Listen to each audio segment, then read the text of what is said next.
So I believe this is where we finished last time. We talked about the regulation of the blood flow, right, to the tissues.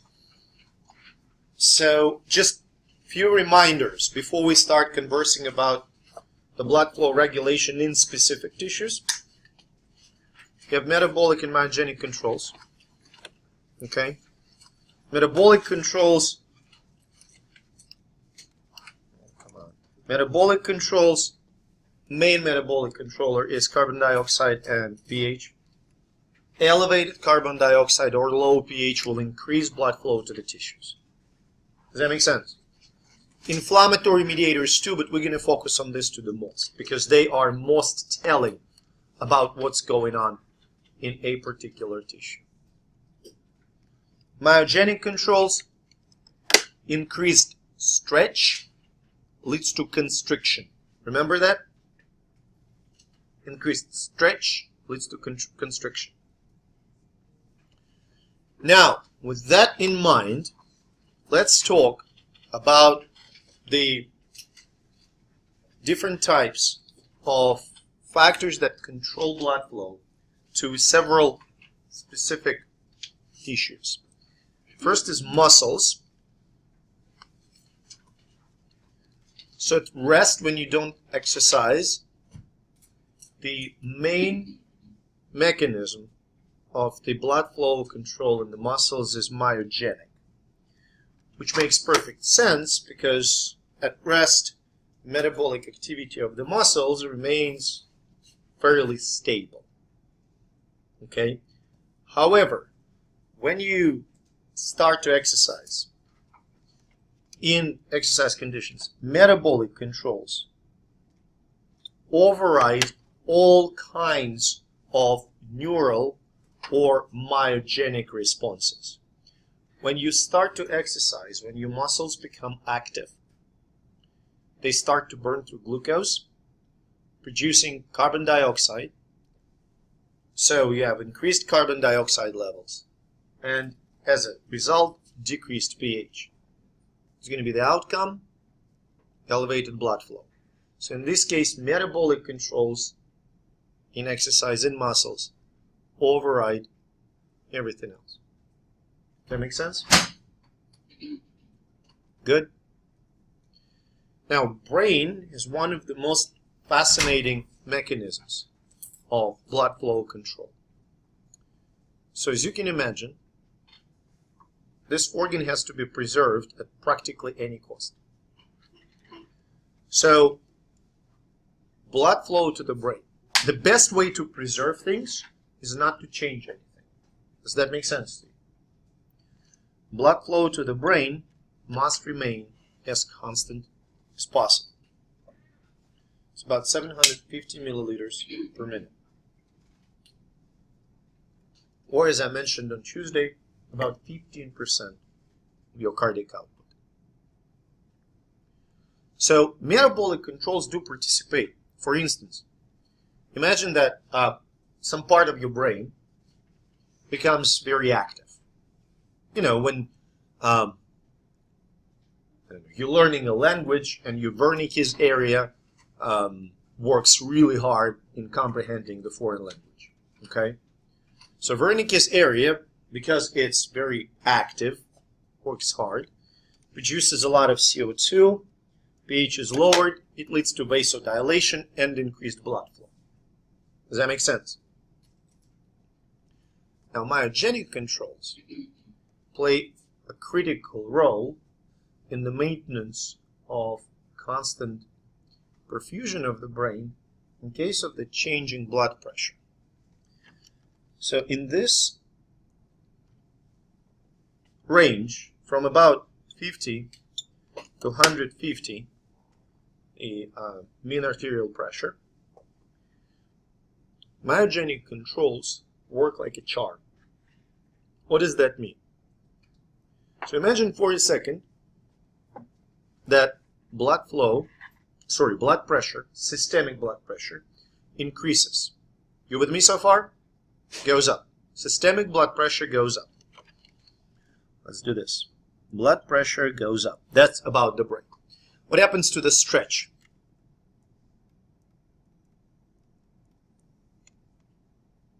When blood pressure increases, blood vessels stretch, increases, exactly.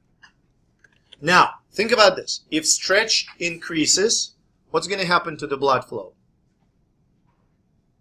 If the blood vessel will stretch, what will and blood pressure will increase, what's going to happen to the blood flow? It should increase. But remember, our goal is to maintain blood flow constant. Does that make sense? So in response to increasing blood pressure, blood vessels, so we say blood flow goes up, and cerebral blood vessels, in order to limit the blood flow, what do they have to do? Constrict. Exactly.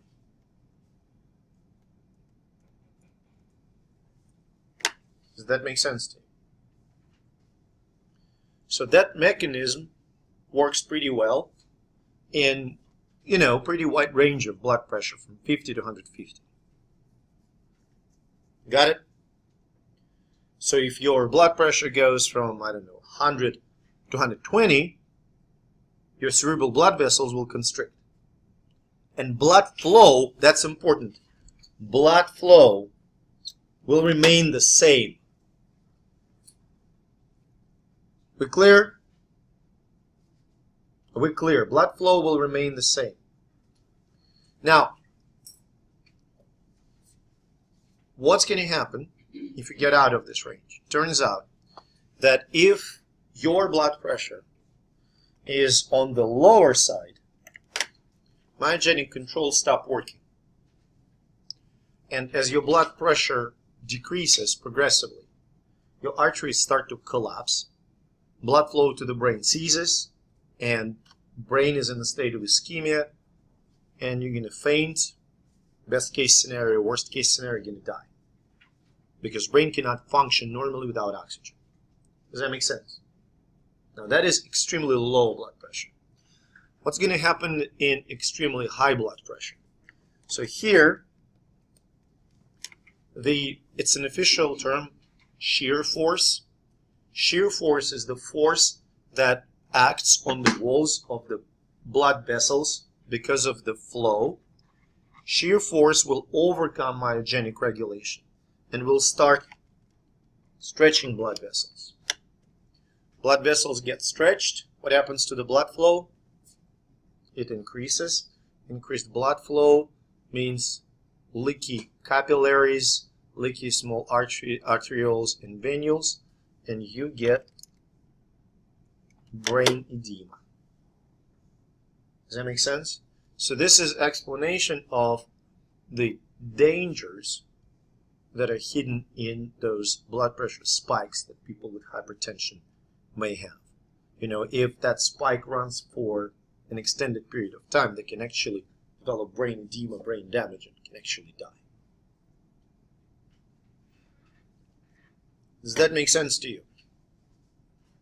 Okay? So, metabolic controls are metabolic controls. They will regulate the blood flow, absolutely. But myogenic controls, they protect brain perfusion from fluctuations in the blood pressure. That makes sense to you? Skin. Mainly sympathetic regulation. So sympathetic nervous system will change the blood flow to the skin in response to changing core temperature. Remember those? The core temperature. So if your core temperature increases, the blood flow to the skin will increase as well to dissipate the heat. If your core temperature decreases, the blood flow to the skin will cease. Okay? That makes sense? And it will conserve the heat. So mainly sympathetic regulation. Now let me talk about the heart first, and then I will mention the lungs, alright? So at rest, myogenic controls dominate. Okay? Because at rest, you have enough oxygen stored in the myoglobin that will allow cardiac muscle to function in anaerobic environment created by cardiac contraction. Does that make sense to you? Because when heart squeezes, it squeezes not only blood that is inside the heart, it will squeeze also all the coronary arteries, effectively stopping the blood flow to the cardiac muscle for the time of contraction. Does that make sense? But if you are at rest, if you are at your 70 beats per minute, you have enough oxygen stored in myoglobin. Okay? Now, when you perform strenuous exercise, metabolic controls kind of take over. Okay? So coronary vessels will dilate in response to lowered pH and accumulating CO2.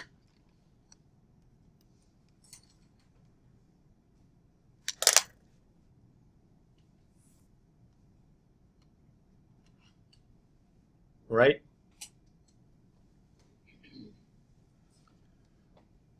Lungs. What is the function? We're talking about blood that runs through pulmonary circuit, okay? So I will make a note here. Pulmonary circuit.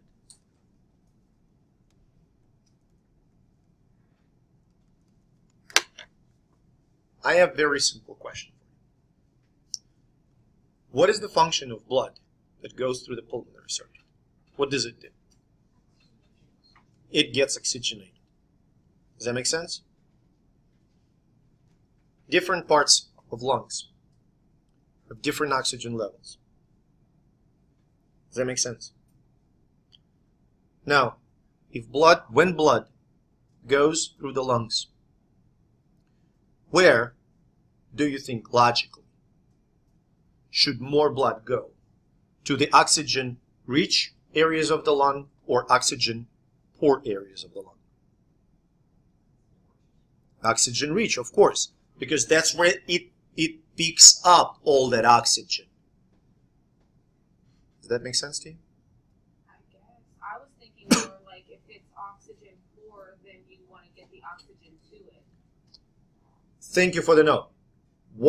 You're absolutely right. There is we're not talking about the lung tissue itself. Does that make sense what I'm saying now? Not lung tissue, but alveoli of the lungs. The oxygen exchange sites. Does that make sense? You see the difference? So you want to direct as much blood as possible to the sites that have a lot of oxygen, so the blood that goes from the pulmonary arteries into the capillaries will pick up all that oxygen. Does that make sense, Natalie?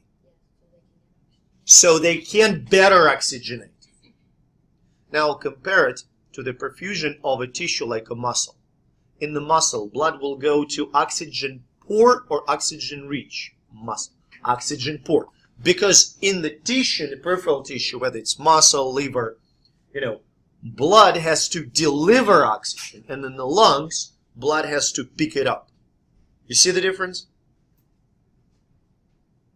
Does that make sense to you? We're good? So blood in the lungs, the lung perfusion will be higher in the oxygen-rich areas. So basically, arterioles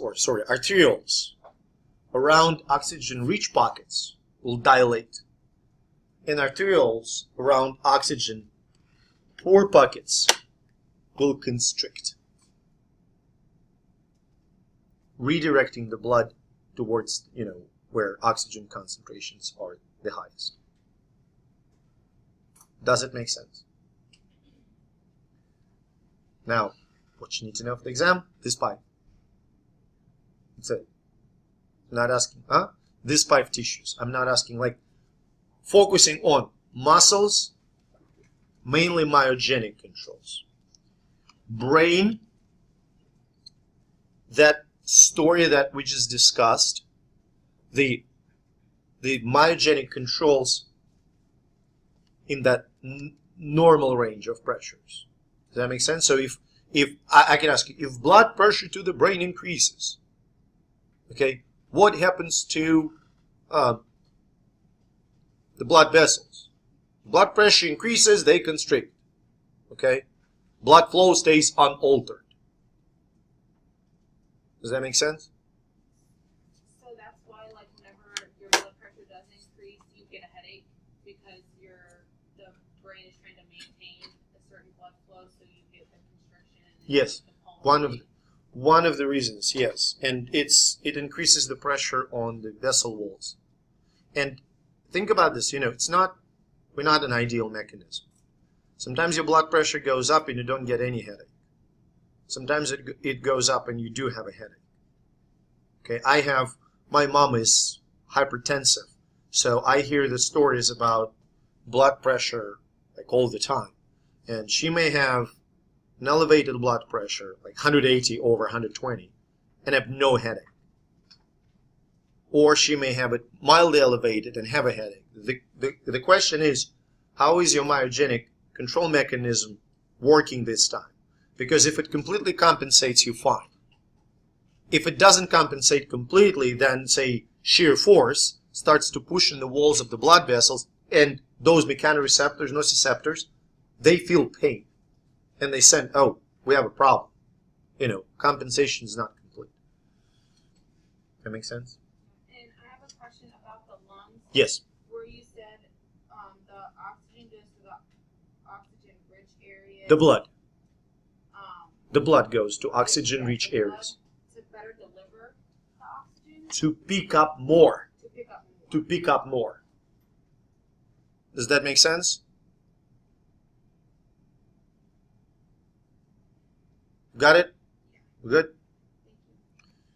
Okay, now we're going to talk about really interesting story about, exchange of fluids in the peripheral tissues. Now, we think about our circulatory system as being sealed. You understand what I'm saying? So like blood just stays inside of the blood vessel, only gases and nutrients are exchanged. It's not entirely true. In the peripheral tissues, muscles, connective tissue, liver, anywhere, basically, there is constant exchange of fluid between the blood and interstitial fluid. So blood and interstitial fluid constantly exchange, for the simplicity, let's say water. It's not water, but it's just easier to operate with that word. Good?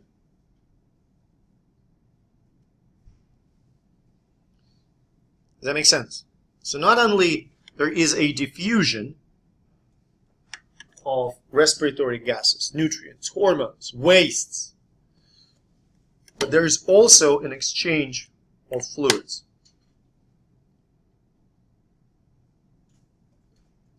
Are you with me so far? Now, if you would look at this picture of capillary bed, you will see that generally speaking, fluid en masse leaves the capillaries at the arterial end and comes back onto the venular end. Does that make sense so far?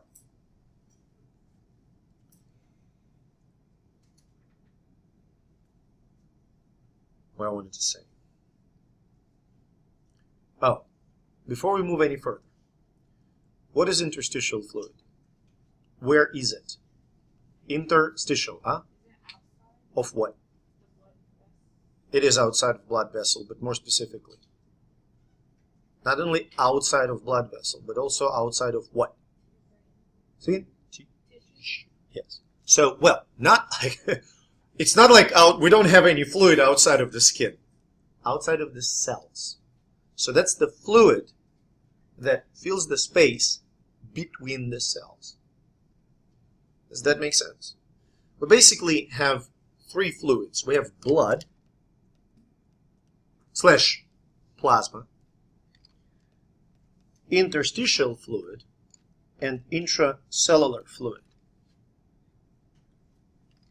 Plasma and interstitial fluid form extracellular fluid. We clear about it? Good? Now it's time to talk about the fluid exchange. And we're going to chat why it's important, what are consequences of having that fluid exchange, and all other fun stuff. But first, we need to dive into osmosis. I know it sounds super exciting. So I want to remind you what osmosis is. Okay? Osmosis is a diffusion of water across semi-permeable membrane towards the higher solute concentration. Really dry and hard to understand definition, isn't it? Really? I don't know. Okay. It helps you understand. Oh, okay. Now, I usually have like my own way to remember what's going on in osmosis. Water is the solvent. Okay? So water always wants to, and it's a diluent. And water always wants to dilute solutions. Does that make sense? So water will always go to the solution with a higher concentration to dilute it. We clear? Doesn't matter what the solution is. Solution of a salt, solution of a protein, solution of a sugar, doesn't matter. We good? The main chemical that creates osmotic movement in the blood is a protein called albumin. For the sake of shortness, we're just going to refer to it as a protein. Okay, blood proteins, plasma proteins. Does that make sense? So here, on this example, you can see the fluid, two parts of the U-shaped tube separated by semi-permeable membrane. And you can see that the left part has higher concentration of solutes than the right part. So water will move from the part with the lower concentration to the part with a higher concentration of solutes. Essentially, solutes are pulling the fluid towards it.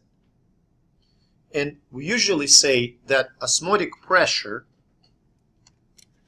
pulls water towards higher concentration of solutes. Am I clear?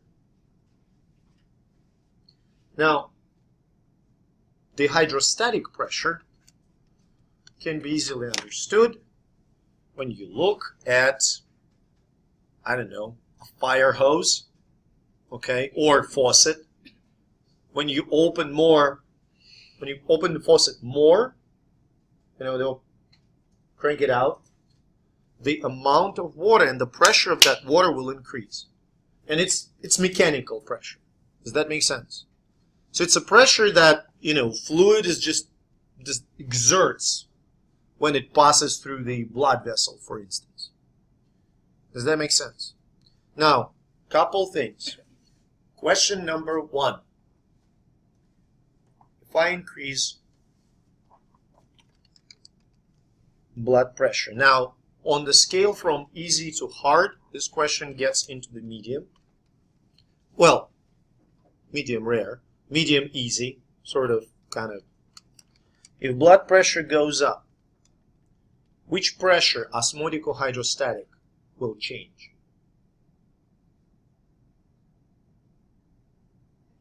Hydrostatic. How? Force, pressure is up, hydrostatic pressure will increase. Yes, excellent. So hydrostatic pressure will increase. I use like a generic term here. I'm not assigning where this pressure is coming from.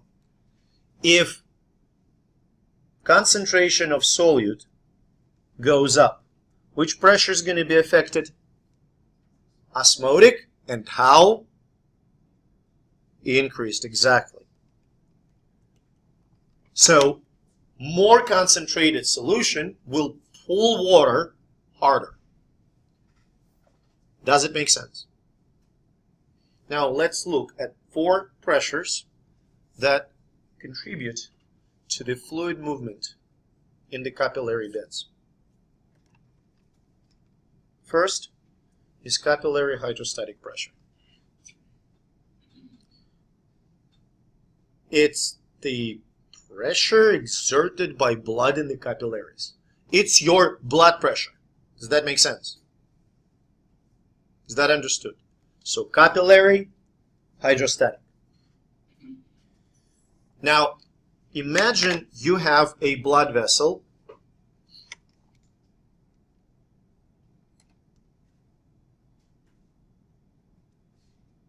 So that's blood vessel, that's a cross section.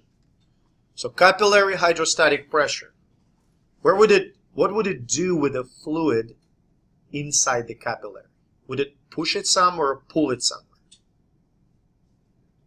Push it where? Out. Great, thank you. We'll push it out. We'll push it in the peripheral tissue. Does that make sense? Now, it's going to push it harder at the arterial end because blood pressure at the arterial end is 35, and not as hard at the venular end because the pressure there is 17. Does that make sense to you? Cool. Now, interstitial fluid hydrostatic pressure. The pressure that's exerted by interstitial fluid from the tissue side, it should push blood back into the blood vessel. Turns out, this pressure is 0. Here's why. You see that green thing here? See that? That's the lymphatic vessel. It's a drain. It drains all the extra fluid in the tissues into the lymphatic system. Do I make sense? So basically, think about it this way. It's a drain, like in your bathroom. If your drain works properly and it's open, you take a shower, you have no water, like, minimal accumulation of water in the bathroom because it all goes in the drain. Does that make sense? So if your drain works properly, you have no water no extra pressure in the tissues. Does that make sense?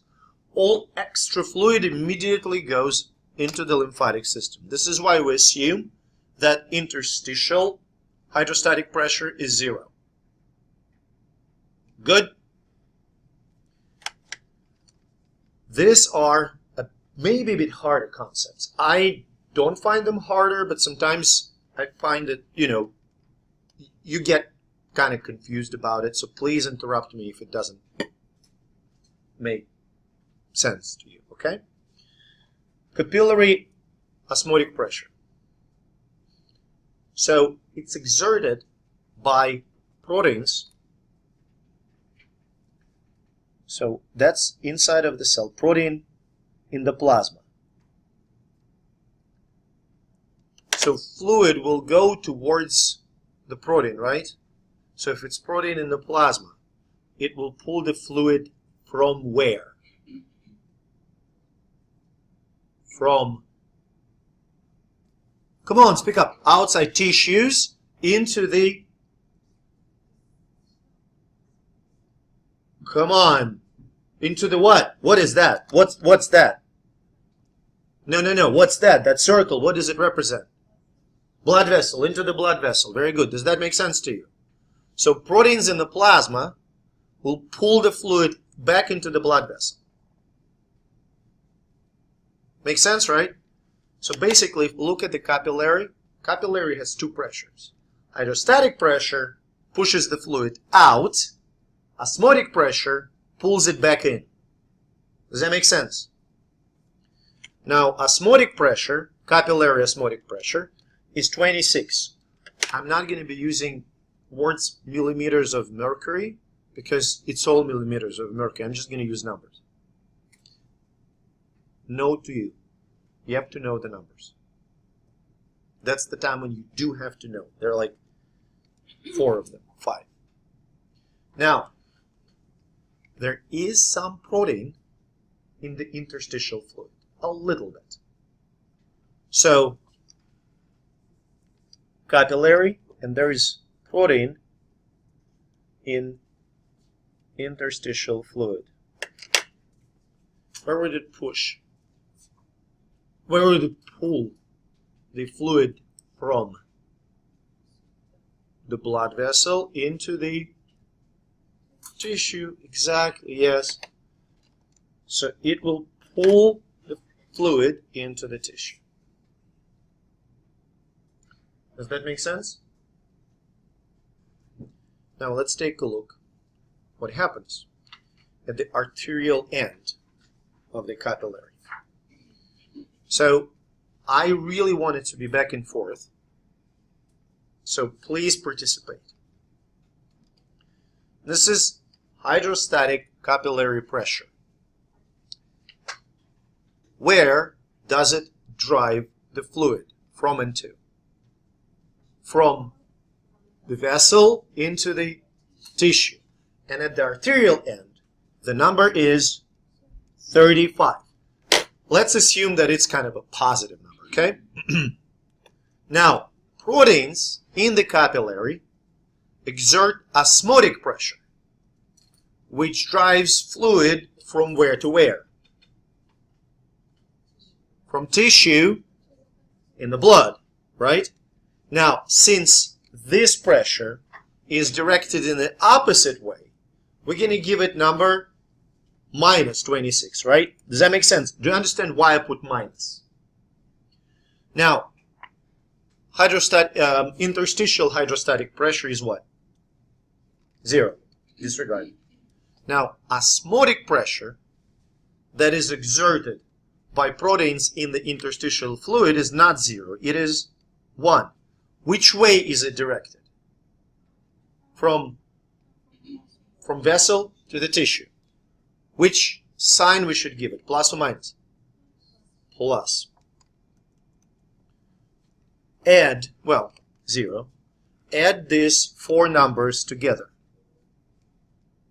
What you going to get? 10. So 10 millimeters of mercury is called net filtration pressure.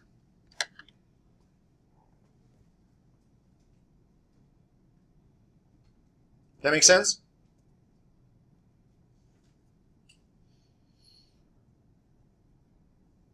We're good? We're clear? Does it make sense, the whole story? This is the total pressure that moves the fluid from the capillary to tissues. Okay? Any questions about this?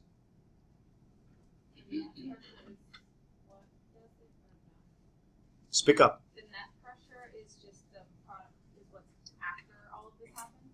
So when we add all these pressures together, because they aren't like one after another. They exist at a given moment. When we deconstruct them, talk about each of them, but when we put them all together, we get that the net filtration pressure is plus 10, meaning that it drives fluid from the blood into the tissue. Are we clear? Good. Let's take a look at the venular end. The only pressure that is changed is which one? Hydrostatic, well, call it properly. Capillary hydrostatic pressure. Very good. Does that make sense to you? So that's the only pressure that's changed. So it's 17 Plus or minus? Plus 17. Osmotic pressure doesn't change. So minus 26. Still 0, 1. Add them together. Minus 8. This minus, what does it tell you? Say again? Tissue to blood. That's the direction of fluid now. Tissue to blood. So at the capillary end, fluid moves from the interstitial space into the capillary. Does that make sense? Good? Now let me ask you one really, really important question. Sorry. This pressure. Sorry, there's an overlap, terrible overlap. And this pressure. Just switched. So, on the arterial end, what is net filtration pressure? Arterial. Plus 10, right? On the venular, negative 8. Are they equal? It's kind of a stupid question. They are. What does it tell you? In terms of the amount of fluid that leaves on the arterial end and comes back on the venular one. See again? It's not lost, but you're on the right track. So amount of fluid that leaves the blood vessel on the arterial end is greater than amount of fluid that goes back into the vessel at the venular. You see that? So this, I mean, we can't talk about amount of fluid in terms of the pressure. We can't say, oh, this 2 millimeters, it's not 2 millimeters of fluid. But you understand that it's a certain amount. When this certain amount, does it really stay in the tissue? No, it doesn't. Where does it go? All the excessive fluid from the tissues immediately enters which system? Lymphatic system. So you actually have a flow through the tissues all the time. What's the purpose of that flow?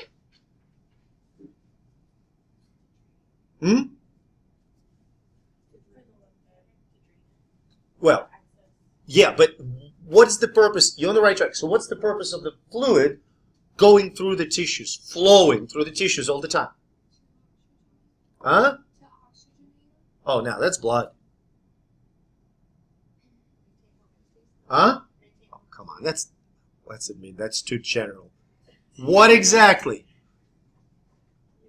12 Hercules, this thing, you know, the Hercules, the ancient dude that did some amazing stuff. He cleaned the horse stables. How? Do you know the story? He diverted the rivers into the stables and washed all the crap out. What's the purpose of the fluid? To wash the crap into the lymphatic system. Because in lymphatic system you have immune cells that can deal with it. Lymphatic system is a sewage system and your water treatment plant. Does that make sense? This flow removes debris, dead cells, pathogens, all the stuff that is detrimental to the tissues into the lymphatics. Does that make sense? Good? Good? Let's play with some of the parameters right there. Let's jack up the blood pressure and make, so we have a pathology here. We have a blood pressure that went up, and now the blood pressure on the arterial side is not 35, 37? 2 millimeters up, okay? Sorry, 2 millimeters up, 37. What's the NFP on the arterial end?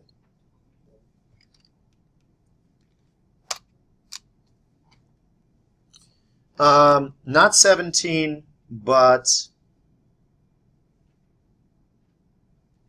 I don't know. 19? What's the NFP? -6. What is it here again? What's the difference? Difference is 6. Well, I mean, you see what I'm saying. Instead of 2, what does it tell you? Compared to normal conditions, in case of elevated blood pressure, what happens to the amount of fluid that enters the tissues? It increases, exactly. And all that extra fluid, it cannot get into the lymphatics. Your sewage has a limited capacity, right? So that elevated blood pressure will lead to what? Edema. Make sense? This is how peripheral edema forms. Now let's play with, got it? Let's play with another parameter. Let's say you have a person with failing liver, end-stage cirrhosis. Liver produces the protein called albumin, which is a key component of the blood that regulates basically the osmotic properties of the blood. So, albumin is low, meaning that, remember, osmotic properties of the blood. If albumin is low, which pressure will be affected? Osmotic, which one?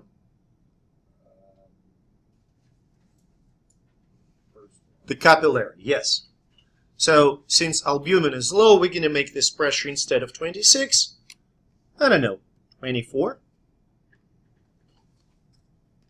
What's the pressure at the arterial end?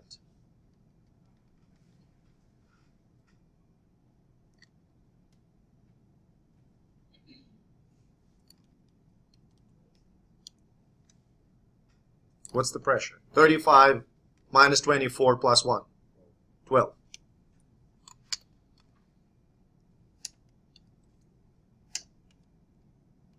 What's the pressure at the venular end? Minus 6. Same story. Edema.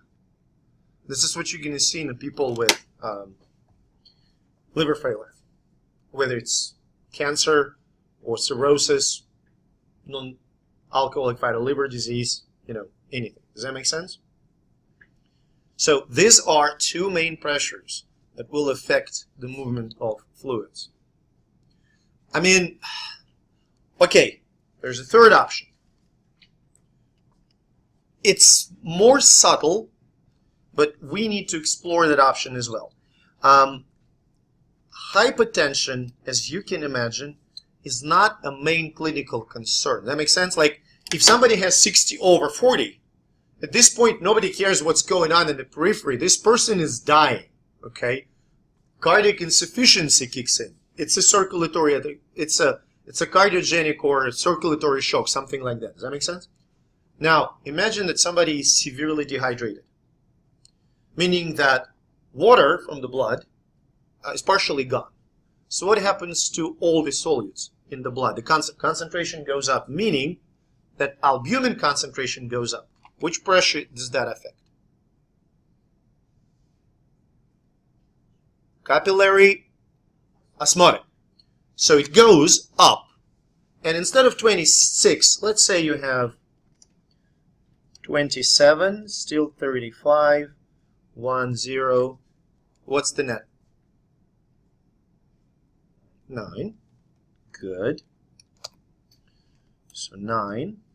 And 27, 17, 1. What's the net?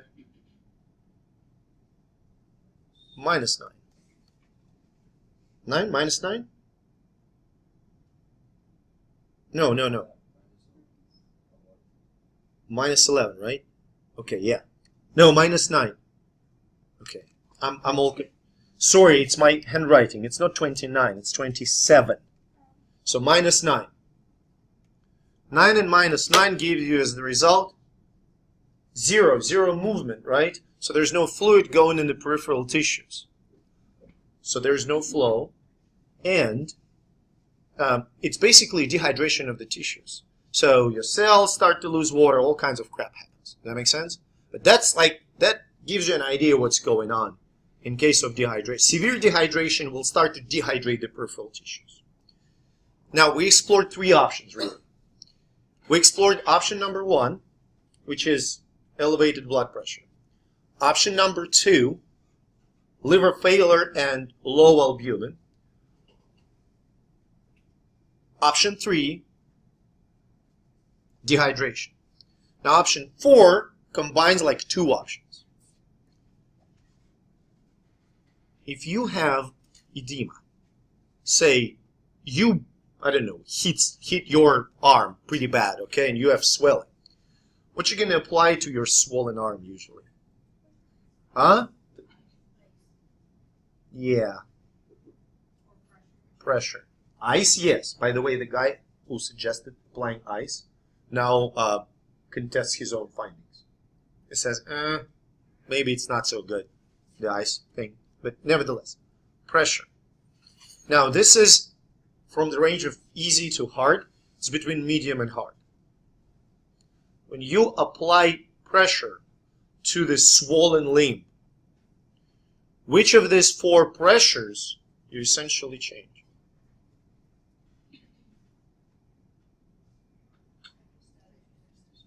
Excellent. Hydrostatic interstitial. You artificially increase the pressure that tissue fluid exerts from outside of the vessel. Does that make sense? You force the fluid to move back into the blood vessel. Does that make sense? And that brings us to the second issue. Lymphatic vessel obstruction. In this image, I told you that this lymphatic vessel is a sewage, is a drain, right? What if you clog the drain? What's going to happen to the fluid that normally enters the tissue?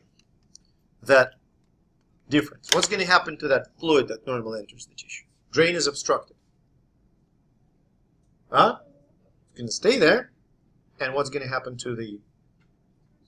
It's going to swell.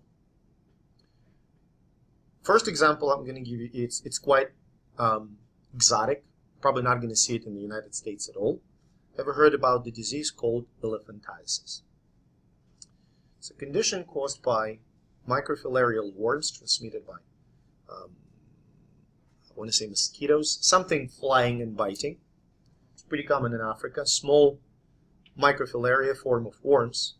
They get into the lymphatic vessels and die, and obstruct them and clog them. And lymph cannot drain.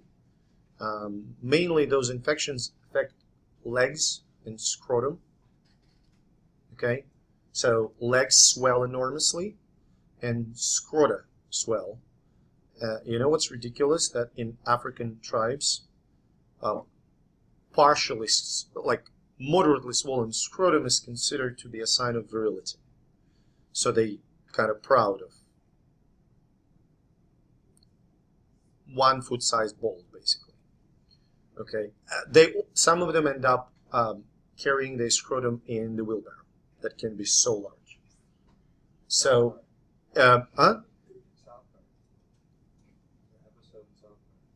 Possible. I find this show a little bit maybe boring. Anyway, now that's exotic.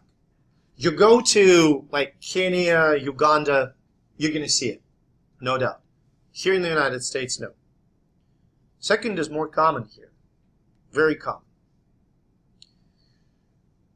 Sometimes you can see patients who survived mastectomy, especially radical mastectomy, with the pressure sleeves on their arms, on the same side where they underwent mastectomy. Have you seen that?